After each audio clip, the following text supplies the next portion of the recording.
This episode is brought to you by thegreekgiftshop.com. They offer a variety of fraternity and sorority items, including specialty coffee mugs and Greek watch faces for your smartwatch. Visit www.thegreekgiftshop.com and find something special for someone special. Honoring those trailblazers who preceded us is just as important as leaving a legacy for those who will follow us. Greekly Speaking is about highlighting Greeks today who are creating positive change for tomorrow. We hope you enjoyed this episode. Hi, welcome to Greekly Speaking. I'm Eric Tucker, and joining me for this episode is Derrick Walls of Kappa Alpha Psi Fraternity Incorporated.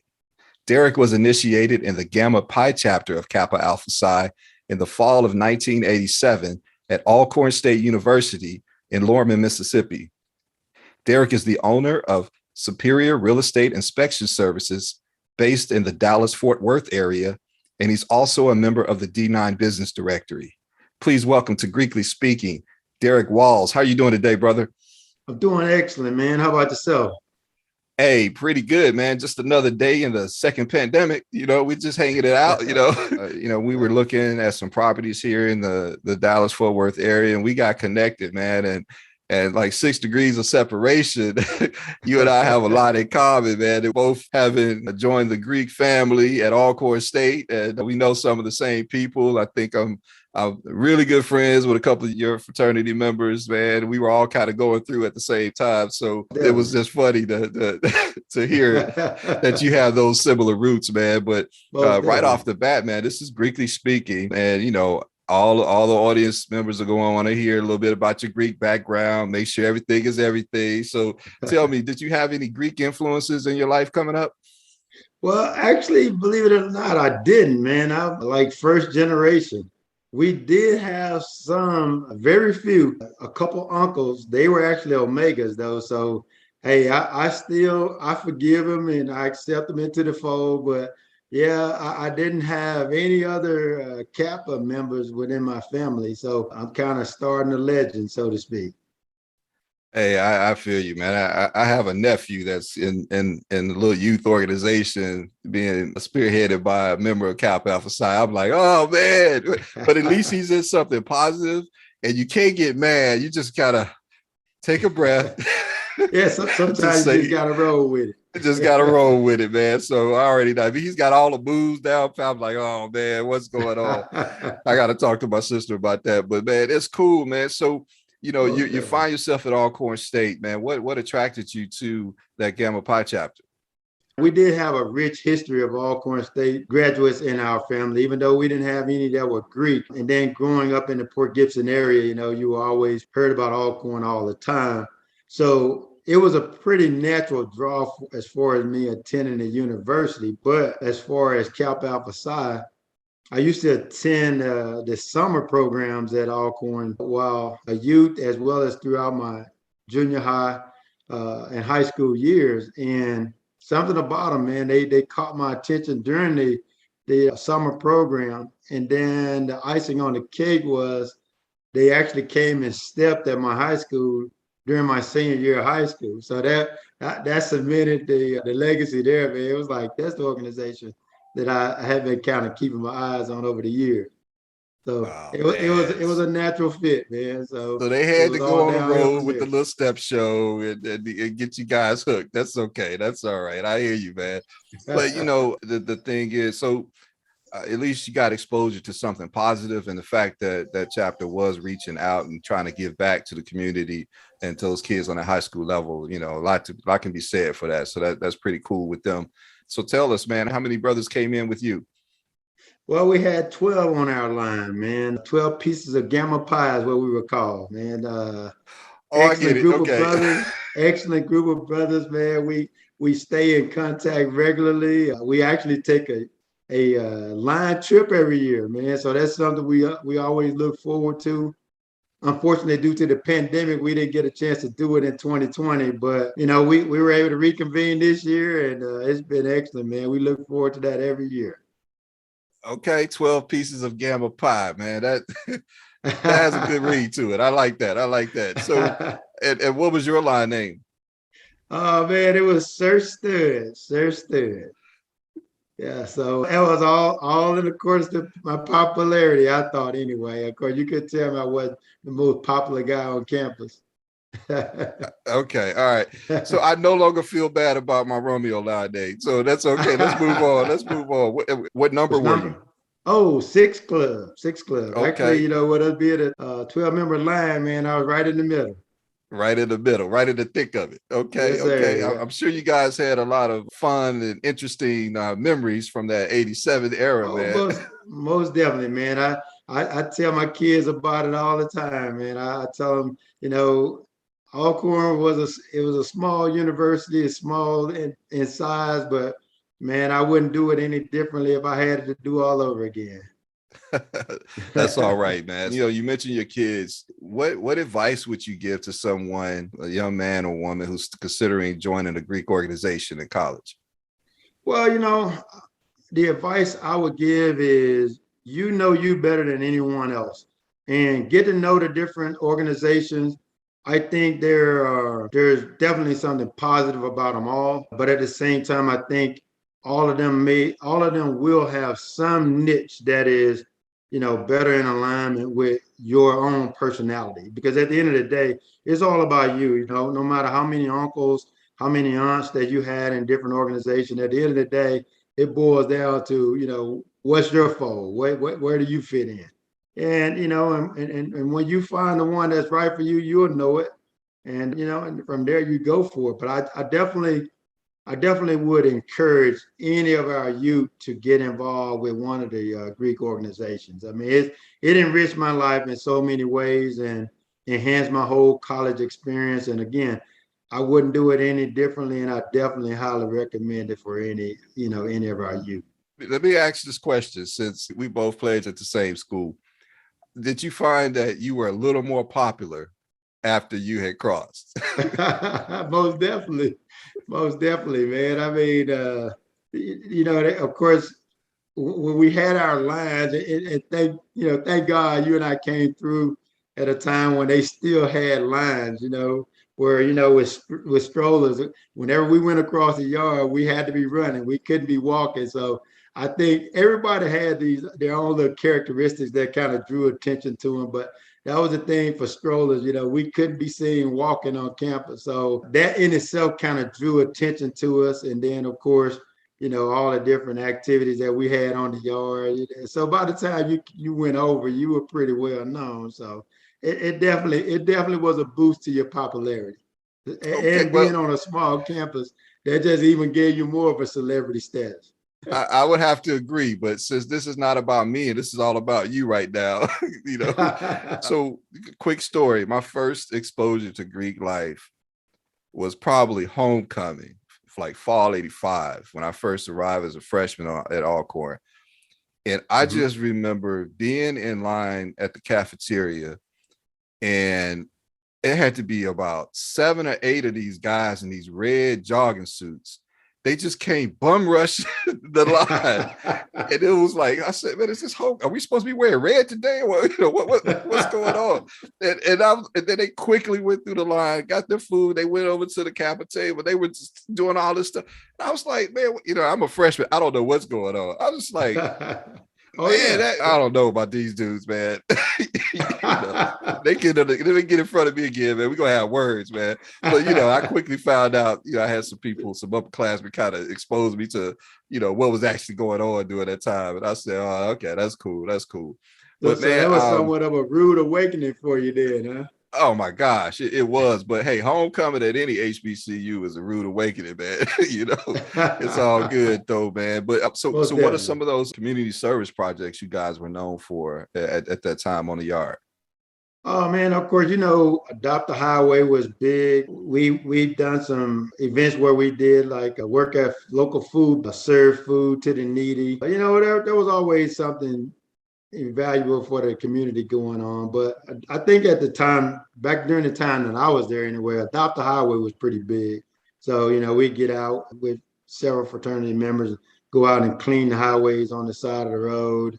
And then, like I said, one of the things would be like serving food to the, just some really good times of fellowship and, giving back to the community all at once. I hear you. I hear you. That we definitely remember some of that camaraderie, man. It was always a fun time at the step show in the old gym too, man. It was those were the memories, man. But so let's fast forward. You graduated. You decided, hey, look, I think this is the space I want to be in, dealing with real estate, construction, and you launched your own brand, man. That takes a lot of initiative, a lot of passion. Where did you get the concept for Superior Real Estate Inspection Services? Well, when we started talking about school, my background at Alcorn was industrial technology and construction. So the construction part of it is what really came into, because when I started brainstorming, I was like, okay, what is it, my passion? What is it that I want to do? What is it I see myself doing? And so initially, I kind of was looking at things from an appraisal perspective because I knew with my background in construction that real estate was a natural fit for. And so I kind of started to do some research and do a little homework and was kind of back and forth between real estate appraisals and real estate inspections, and found out that the inspections was a little bit slightly better fit, just given my background. And so once I got in, started doing a little studying beyond my initial research, I just saw that that was a natural fit for me. And so, hey, 16 years later, man, I'm still going strong. You can't beat that, man. So you're in the Dallas-Fort Worth area. What are some things that you would advise, I guess, as far as, for new homeowners and for those of us who did not spend any time in the industrial tech building at Alcorn State, I mean, I could barely tell a hammer from a Phillips screwdriver, man. But what are some things that people should be looking out for, early on when they're in that home buying process when it comes to inspections? Well, I mean, that's kind of a twofold question. The first wrinkle I'll kind of approach is new construction. As far as what you want to be looking out for and kind of be aware of, first and foremost is get beyond the notion that it's new construction, so why do I need an inspection? I mean, that's the biggest misconception I hear and see on a daily basis. I mean, I always try to, when I try to speak to someone on that subject, I say, okay, how many times have you gone out and bought a new car, brand new, and you decided not to test drive? So that to me is an analysis that most people can kind of relate to. I say, you think of it as if you're hiring me to test drive at home for you. So the biggest piece of advice that I give most people is based on that misconception that I'm buying a newly constructed home, so therefore I shouldn't have to worry about any problems in the house is under warranty. So people really get all that misconstrued, man. And I tell them all the time, when they build, people have the best intentions in the world, but when pressure started to get applied, then that's when people start to deviate. So those contractors, they're under pressure, meaning they have to meet a quota. And in meeting those quotas, sometimes their supplies run low, and they'll make compromises. They'll make compromises they wouldn't make otherwise. The only way for you to know that either is to experience that problem or issue later, or you hire someone with the right expertise to identify it beforehand. And I think it's in anybody's best interest to find out sooner rather than later. So that's probably my answer to the first facet of that question. And then secondly, when we start talking about pre-existing homes, now you do. I mean, the chances of having a major issue or concern with a pre-existing home, it goes up exponentially.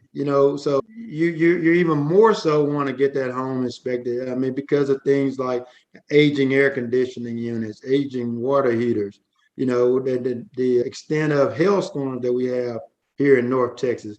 How many times you see somebody buy a house that they actually go up on their rooftop? So that's something you're not going to do, but that's something that we do, and we do it gladly. So, when you figure the cost of a new roof on an average three bedroom, 2 bath house, $7,500 easily. So that's something that you can easily get discovered and not have to be out of pocket by just, paying us several $100s and utilizing our expertise. And I think it's cool that you have somebody who's objective, right? Not much skin in the game, nothing, nothing to gain or nothing to lose. It's like, hey, look, we're getting paid to provide a service. We know what to look for, and we're going to give you a report of what we find, right? What are some of the things that have to be taken into account? Some of the things that you check for when it comes to the inspections. Well, again, since we're in the DFW market, I'm going to kind of answer your question as it pertains most to the DFW marketplace. And some of those things are hail. I mean, hail damage, very costly. And that's something that's generally high on the priority list, or we're in high alert as inspectors because it's very common to have hailstorms and have hail damage. And the reason why I like to place emphasis on that is because oftentimes if the insurance companies are able to determine, or if they think that hailstorm was pre-existing, then you may find yourself stuck with a home that you can't either get insured, or you may lose insurance coverage on it. Or if there's a need for a claim, you may end up having to pay a significant amount out of pocket, simply because the insurance company came to the conclusion that that storm occurred, or that damage occurred from a storm prior to your transaction. And that's one position you don't want to find yourself in. So that's one of the key issues that you can run into here in the North Texas. And then the next biggest one is foundations.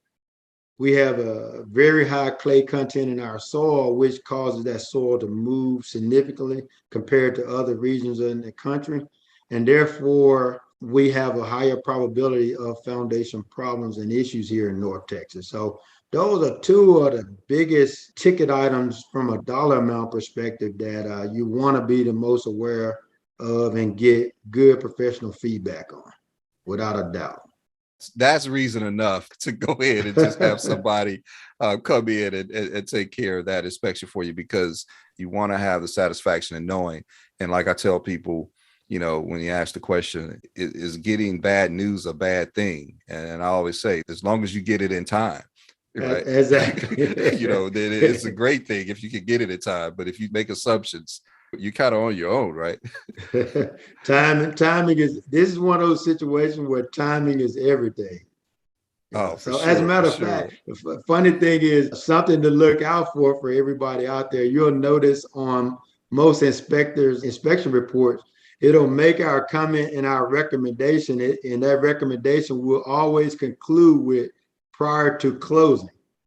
And that's getting back to what we're talking about with timing. Like, as an example, it'll say, have your heating or cooling system further evaluated and repaired as needed prior to closing. And again, that's significant because a lot of people do make the mistake of saying, oh yeah, I can get that done. I have a brother-in-law, I have an uncle that does air conditioning. However, they overlook the fact that, okay, you got a brother-in-law or uncle that does it, but there's a cost associated with it. So then what we do is we put that clause in there specifically for that reason, because people later on decided they were going to get it done themselves, and then they get that sticker price of $5,000.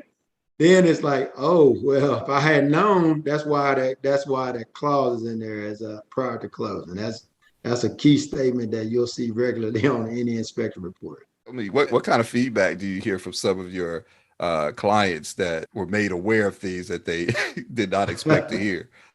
Well, I tell you what, man, one client I'll say in particular, won't bring up a name because of his status and all, but we did a home for one of the Dallas Cowboys players, and we pointed out a very small water stain in the ceiling that they had been living in the home for several months, hadn't been there a year yet, about half of a year's time.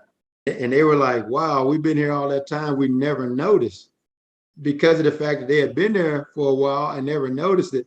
But then after my inspection, it was less than 2 months later, we had a huge rainstorm, and the water came pouring in after that storm.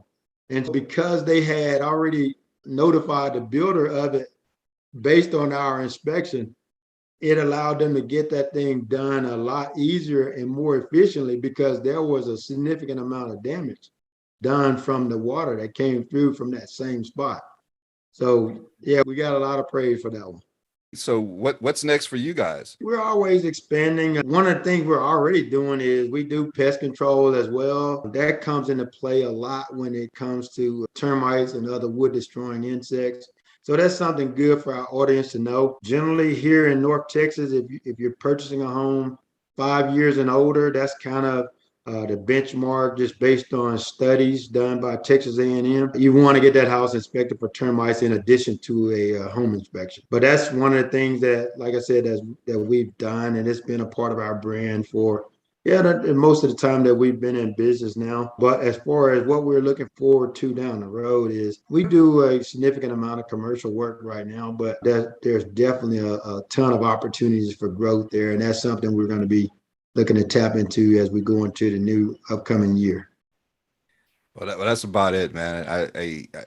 For anybody in the audience that need to get their various residential or commercial structures inspected, whether it's pools or tool sheds or the homes themselves, restaurant, whatever they may be, definitely consider engaging a professional that you can, not just a one time, but that you can actually form a relationship with that can handle not only your current property, but any future properties inspected. And you want to build that rapport with someone you can trust to help you with those life moves, right?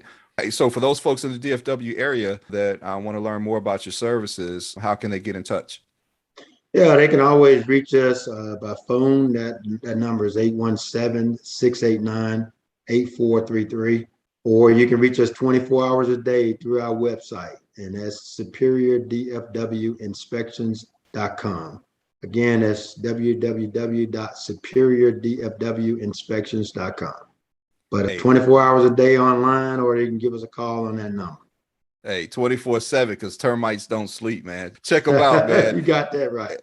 Hey, Derrick Walls, Kappa Alpha Psi Fraternity Incorporated, DFW Superior Real Estate Inspection Services. Oh, well, here we go. We got to throw that up there. Okay, all right. I had to throw that one in there. Now, I was wondering if you noticed those colors didn't happen by accident. Yeah, I thought they maybe just read out of the other crayons, but that's okay. Yeah, that's all right, man. Hey, congratulations to you, man. Much continued success in that Dallas area. And look forward to and working with you soon as part of that D9 business directory. And if there's anything you have going on that we can help promote, man, don't hesitate to let us know. Hey, I'm Eric Tucker. He's Derrick Walls. And we will catch you on the next episode. Thank you so much for joining us, man. Thank you guys. Thank you guys for having me.